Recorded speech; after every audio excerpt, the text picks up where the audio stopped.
आज चाहिँ रात परिसकेको छ, देख्न सक्नुहुन्छ। आज चाहिँ मैले भिडियोहरू केही पनि बनाएन। हिजो चाहिँ बनाएको थिएँ, बेलुका आएर एकछिन भयो नि मैले भिडियो बनाएको थिएँ। हिजो भिडियो पोस्ट गर्नु पाएन साथीहरू। अब मलाई अलिकति हिजो सन्चो पनि थिएन, त्यही भएर अब म चाहिँ यो भिडियोमा के भन्छु भन्दाखेरि मेरो WhatsApp नम्बर यहाँनिर राखिदिन्छु म। अब WhatsApp मलाई जो पनि फेसबुकमा म्यासेज गर्न सक्नुहुन्न। अब चाहिँ म फेसबुक डिलिट गर्दैछु आजदेखि, अब केही दिनको लागि। अब मेरोमा स्टोरेज मेमोरी कम भएको कारणले मैले त्यो फेसबुक डिलिट गर्न लागेको, अरू त्यस्तो खास कारण केही पनि होइन।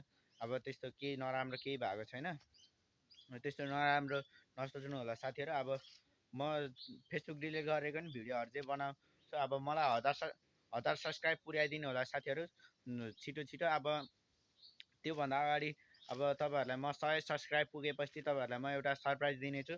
अब त्यो सरप्राइज के हुन्छ भने चाहिँ म त्यो कुरा चाहिँ म भन्दिनँ। अब जुन दिन मेरो 100 सब्सक्राइब पुग्छ तब चाहिँ म भन्छु।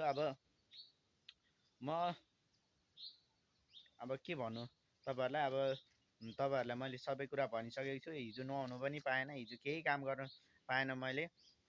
हिजो सोचे जस्तो केही पनि भएन। अब बेलुका गएर भिडियो अपलोड गर्छु भने बेलुका भिडियो अपलोड गर्न पनि पाएन, स्टोरेज मेमोरी फुल भयो क्या, त्यही भएर मैले भिडियो हिजो पोस्ट गर्नु पाएन। त्यसको लागि सरी साथीहरू।